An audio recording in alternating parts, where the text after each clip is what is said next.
साकिब साहब, आज केस हमने जमा कर दिए हैं, मैंने भी, अली बुखारी साहब ने भी, और हम राब्ता करने की कोशिश कर रहे हैं चीफ, और टुडे की एप्लीकेशन भी फाइल कर दी है कि आज ही फिक्स किया जाए। अब रजिस्ट्रार ऑफिस से हमने राब्ता भी कर लिया है, उनको मिल के भी आए हैं पर्सनली। अब वो कह रहे हैं कि हम आपका केस प्रोसेस करते हैं और देखते हैं कि आज कोशिश है हमारी कि आज केस फिक्स हो जाए।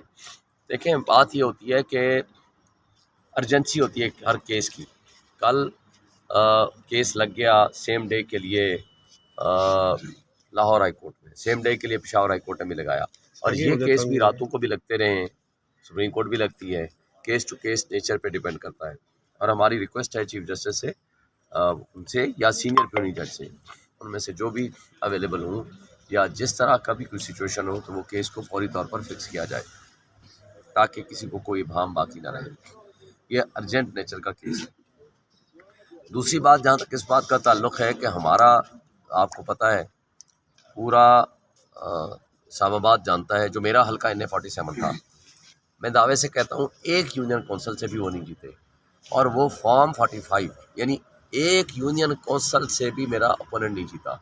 फॉर्म 45 हमारे पास ओरिजिनल फॉर्म सूरत हाल में मौजूद है।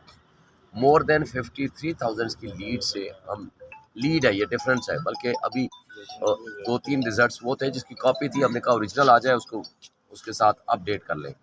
मोर देन 53,000 की लीड से हम ये इलेक्शन जीत चुके हैं। ओरिजिनल हमारे पास फॉर्म 45 मौजूद है, उसकी फ़ोटो कापी हम लाए हुए हैं इस्लामाबाद हाई कोर्ट में, वो भी हम जमा कराना चाहते हैं। अब इसके अलावा 47 फॉर्म कंसोलिडेट होता है on the basis of 45 form. मुझे अफसोस ये होता है कि हमारी ब्यूरोक्रेसी इतनी बेज़मीर हो चुकी है, उनमें इतना शर्म हया बाकी नहीं रहा, और उनमें गवर्नेंस की कैपेसिटी एंड कैपेबिलिटी ख़त्म हो चुकी है।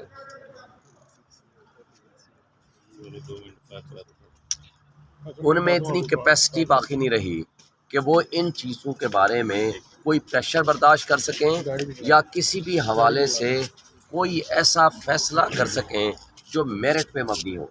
यानी जो इस्टेब्लिशमेंट चाहेगी, जो आकर डंडे के ज़ोर पे उनके कराना चाहेगी, वो जो चाहेंगे उसके मुताबिक वो साइन कर देंगे।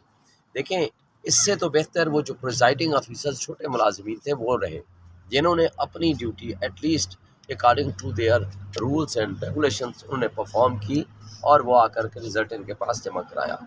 मगर रिटर्निंग अफसर ने, वो खुदा बना हुआ है, उसने हमें मुझे तो कम से कम आउस्ट कर दिया फ्रॉम हिज ऑफिस, प्रोसेस में शामिल नहीं होने दिया।